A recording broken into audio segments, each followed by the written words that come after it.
Hey, what's up, everybody? Getting into draft season for fantasy football, so I thought I'd drop in and do a quick video on things to look for heading into your drafts. First and foremost, know your league's roster settings and know the scoring settings. If you are in a league with three wide receiver starting positions, you really need to look at possibly taking a wide receiver first off the board because those wide receivers become a lot more scarce as the draft goes on.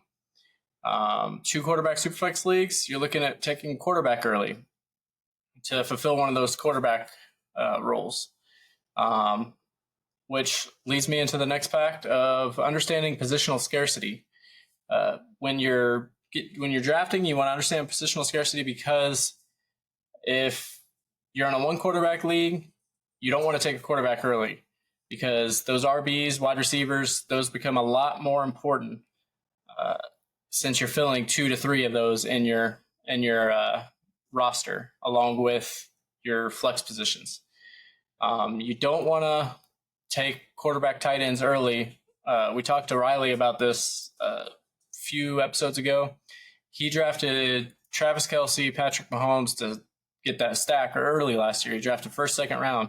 And it becomes very important that you hit those mid and late round wide receivers and running backs, because if you take that tight end quarterback early, you've already given up a lot of value at those other two positions. So make sure you know your roster settings, know your scoring settings, and understand positional scarcity.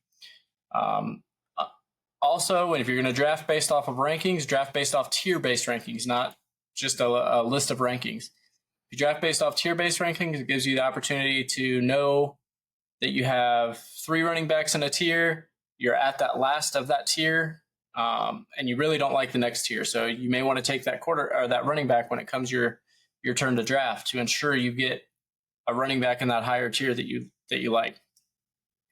Mock draft a lot. Before you get your draft pick, you can just randomize the draft and draft from all different positions to see where players fall.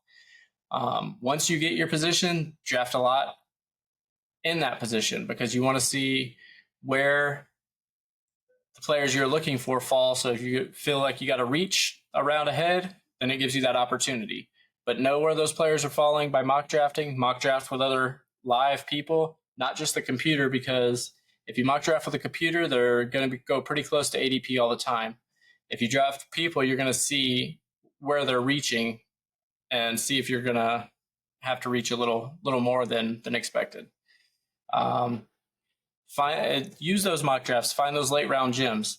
As training camp rolls around, there's going to be a lot of news rolling out about players that that we're not expecting to maybe do good, that are stepping it up in camp, that could be those late round gems, and figure out where in the draft you need to take them.